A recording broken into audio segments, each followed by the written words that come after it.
नमस्कार साथियों, मैं अनीता श्रीवास्तव आपका हार्दिक अभिनंदन करती हूँ। श्रीमद् वाल्मीकि रामायण में आज का प्रसंग है 14,000 राक्षसों की सेना के साथ खरदूषण का जन्म स्थान से पंचवटी की ओर प्रस्थान। शूर्पणखा द्वारा इस प्रकार तिरस्कृत होकर शूरवीर खर ने राक्षसों के बीच अत्यंत कठोर वाणी में कहा, बहन, तुम्हारे अपमान के कारण मुझे बेतरह को चढ़ाया है। इसे धारण करना या दबा देना उसी प्रकार असंभव है जैसे पूर्णिमा को प्रचंड वेग से बढ़े हुए खारे पानी के समुद्र के जल को। मैं पराक्रम की दृष्टि से राम को कुछ भी नहीं गिनता हूँ, क्योंकि उस मनुष्य का जीवन अब क्षीण हो चला है। वह अपने दुष्कर्मों से ही मारा जाकर आज प्राणों से हाथ धो बैठेगा। तुम अपने आंसुओं को रोको और घबराहट छोड़ो। मैं भाई सहित राम को अभी यमलोक पहुंचा देता हूँ। राक्षसी, आज मेरे फरसे की मार से निष्प्राण होकर धरती पे पड़े हुए राम का गरम गरम रक्त तुम्हें पीने को मिलेगा। खर के मुख से निकली हुई इस बात को सुनकर शूर्पणखा को बड़ी प्रसन्नता हुई। उसने मूर्खतावश राक्षसों में श्रेष्ठ भाई खर की पुनः भूरी भूरी प्रशंसा की। उसने पहले जिसका कठोर वाणी द्वारा तिरस्कार किया और पुनः जिसकी अत्यंत सराहना की, उस खर ने उस समय अपने सेनापति दूषण से कहा, सौम्य, मेरे मन के अनुकूल चलने वाले, युद्ध के मैदान से पीछे न हटने वाले, भयंकर वेगशाली, मेघों की काली घटा के समान काले रंग वाले, लोगों की हिंसा से ही क्रीड़ा विहार करने वाले तथा युद्ध में उत्साह पूर्वक आगे बढ़ने वाले 14 सहस्त्र राक्षसों को युद्ध के लिए भेजने की पूरी तैयारी कराओ। सौम्य सेनापति, तुम शीघ्र ही मेरा रथ भी यहाँ मंगवा लो। उस पर बहुत से धनुष, बाण, विचित्र विचित्र खड्ग और नाना प्रकार की तीखी शक्तियों को भी रख दो। रणकुशल वीर, मैं इस उदंड राम का वध करने के लिए महामनस्वी पुलत्स्यवंशी राक्षसों के आगे आगे जाना चाहता हूँ। उसके इस प्रकार आज्ञा देते ही एक सूर्य के समान प्रकाशमान और चितकबरे रंग के अच्छे घोड़ों से जुता हुआ विशाल रथ वहां आ पहुंचा। दूषण ने खर को इसकी सूचना दी। वह रथ मेरु पर्वत के शिखर की भांति ऊंचा था। उसे तपाए हुए सोने के बने हुए साज बाज से सजाया गया था। उसके पहियों में सोना जड़ा हुआ था। उसका विस्तार बहुत बड़ा था। उस रथ के कुबर वैदूर्य मणि से जड़े गए थे।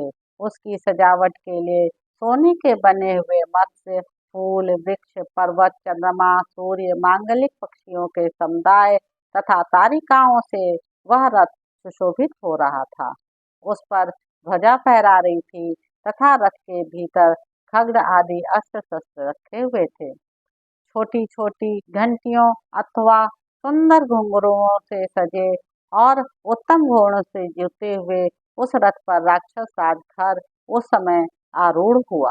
अपनी बहन के अपमान का स्मरण करके उसके मन में बड़ा अमर्ष हो रहा था। रथ, ढाल, अस्त्र शस्त्र तथा ध्वज से संपन्न उस विशाल सेना की ओर देखकर खर और दूषण ने समस्त राक्षसों से कहा, निकलो, आगे बढ़ो। कूच करने की आज्ञा प्राप्त होते ही भयंकर ढाल, अस्त्र शस्त्र तथा ध्वजा से युक्त वह विशाल राक्षस सेना जोर जोर से गर्जना करती हुई जनस्थान से बड़े वेग के साथ निकली। सैनिकों के हाथ में मुदगर, पट्टिश, शूल, अत्यंत तीखे फरसे, खड्ग, चक्र और तोमर चमक उठे। शक्ति, भयंकर परिघ, विशाल धनुष, गदा, तलवार, मुसल तथा वज्र उन राक्षसों के हाथों में आकर बड़े भयानक दिखाई दे रहे थे। इन अस्त्र शस्त्रों से उपलक्षित और खर के मन की इच्छा के अनुसार चलने वाले अत्यंत भयंकर 14,000 राक्षस जन स्थान से युद्ध के लिए चले। उन भयंकर दिखाई देने वाले राक्षसों को धावा करते देख खर का रथ भी कुछ देर सैनिकों के निकलने की प्रतीक्षा करके उनके साथ ही आगे बढ़ा।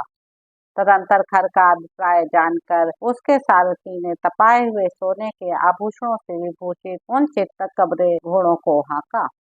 उसके हाँकने पर शत्रुघाती खर का रथ शीघ्र ही अपने घर घर शब्द से संपूर्ण दिशाओं तथा उप दिशाओं को प्रतिध्वनित करने लगा।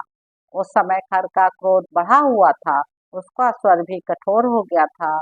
वह शत्रु के वध के लिए उतावला होकर यमराज के समान भयानक जान पड़ता था। जैसे ओलों की वर्षा करने वाला मेघ बड़े जोर से गर्जना करता है, उसी प्रकार महाबली खर ने उच्च स्वर से सिंहनाद करके पुनः सारथी को रथ हाँकने के लिए प्रेरित किया। तो इस प्रकार साथियों, अरण्य कांड में निहित 22वां सर्ग यहाँ पर समाप्त होता है। इसके अगले अंक में आप जानेंगे कि भयंकर उत्पातों को देखकर भी खर का उनकी परवाह नहीं करना तथा राक्षस सेना का श्री राम के आश्रम के समीप पहुंचना। तो आपसे अब अगले अंक में मुलाकात होगी। आप मेरे चैनल संवाद विद अनीता को लाइक करें, शेयर करें, सब्सक्राइब करें। धन्यवाद साथियों।